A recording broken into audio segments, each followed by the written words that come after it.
What separates Dope Publicity from all other PR firms? Well, I would say at Publicity, we trying to help. We're trying to give a voice to the voiceless. We're trying to put out there people who have no ideas it can be out there. It's not just about, we're not just trying to get clients. We're trying to build a community. We're trying to build real relationship with real people because we've been through what they're actually going through right now. That's why we mostly work with small businesses because we are a small business. And like I said, I used to run a small tea business. So I actually knows, when you're gonna hire me or you're gonna become a client, I know exactly what you're going through, all the stage of them, all of them. Like whenever you're gonna tell me, I definitely going to understand what you're going through. And I would be able, to write the story the way you want it to be written. I like that. I like that you're coming at it from a place of understanding and really trying Exactly. to get to know that client. Because I know a lot of times, sometimes there's PR firms where they'll just be like, hey, answer these few questions for me and I'll do a write up Yeah, on you. no. Yeah, no. I spend time with my client. Like we're going to sit down. We're going to, have a drink together. I spend a lot of time with them. I want to know everything about them. It's not about a question, a standard question. I know, but no, it's about who you are. What do you really want? What do you expect from me? And I'm actually able to tell you, yes, I can get you there, or no, I'm sorry, I'm not going to be able to, because sometimes I have to say no. And that's a good topic to go into because there's a lot of times, especially being new in business, sometimes we just want a client, we just want to get a deal done, but Yeah, no. you have to know who you can work with and who you can't work with. So what You are know some of what? This is the best way to ruin your reputation. Don't just take the money. If you know you cannot get the job done, don't take the money. Because and then you're becoming the bad publicist, the one who took the money and didn't get anything. So no, if I think like, the case is not worthy for me, or I'm not going to be, I don't have the contact, or I'm not going to be able to achieve your goal, I will say no. I'm probably gonna recommend you to another PR firm. I have no issue with that, but at least that I was honest with you. Yes, you're an amazing brand, but I'm not able to get you there. I like that. And I want to speak to it from another aspect of if I am a business and I'm looking to ramp up and I want to hire a PR firm, do I hire my staff and fulfill the staff first or before hiring the PR firm to get more clients, or do I do it the opposite way? I would say go ahead with your staff first. When you have a strong team that support you, it will be better, uh, to grow your business, because the PR mostly is going to take you a lot of, especially if they don't understand you. But if you have a staff behind you who can support you, who can actually help you to tell the story, I would say it probably be better. Like a PR firm, remember, they're not your staff, and some of them, they don't really care about whatever you're going through. But your staff, you're going through something with them. You're building the story, the company, the brand together. But a PR firm is a PR firm. They have their own staff and they have their own thing. So I would say go first with the staff. Build a team, then expand. yeah. That's the blueprint. Build it Hmm. yourself, build the team, then expand.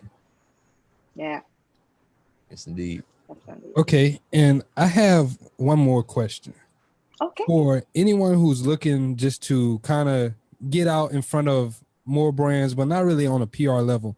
What are some tips for people to just to get in front of a larger crowd so they can start getting ready to get in front of that PR firm?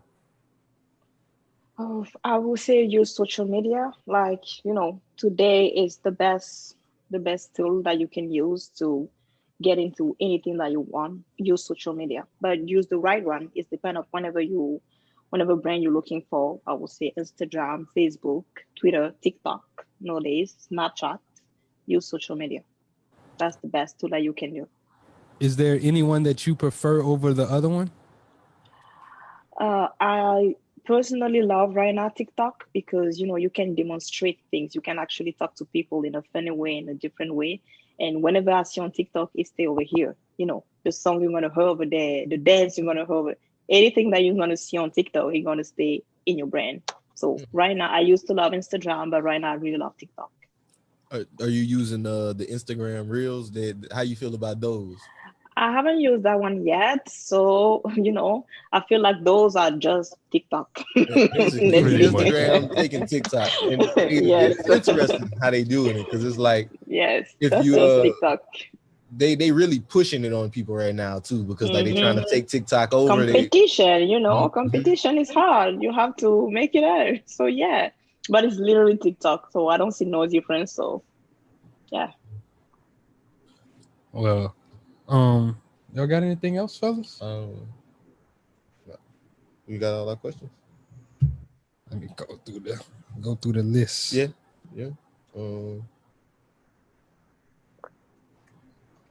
So Jeanne, we're gonna go ahead. We're gonna pivot to the last segment of the show. We're gonna hop into what's on your timeline. So we want to ask you, what's something that you saw on social media that you just want to speak on? It could be anything, something that stood out to you. Okay. The last thing that I saw on social media that I would like to speak about, it's not something funny, but unfortunately, I saw that there was another black man who was killed in Philadelphia by the police in front of his mother, and I saw there was protest again over there, and it just made me sad. Like, how many of them gonna go again? When this is gonna end, when the change is gonna come, like what can we do? I just like started asking myself a lot of questions. I'm like, nowadays, how even like a police can do that, knowing what's going on right now? Like, there is no lesson or progress or something? So that's something that kind of like break my heart this week that I saw, and I'm not sure like there is much to say, but it's just something that I saw on social media, and I'm like, yeah, it makes me sad.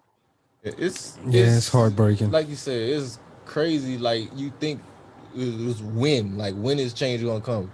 Because like that situation right there, it hit me too. Because I used to work on the ambulance, and the family was saying they called the ambulance. They was calling for an ambulance, not because for the he was cops mentally, to come.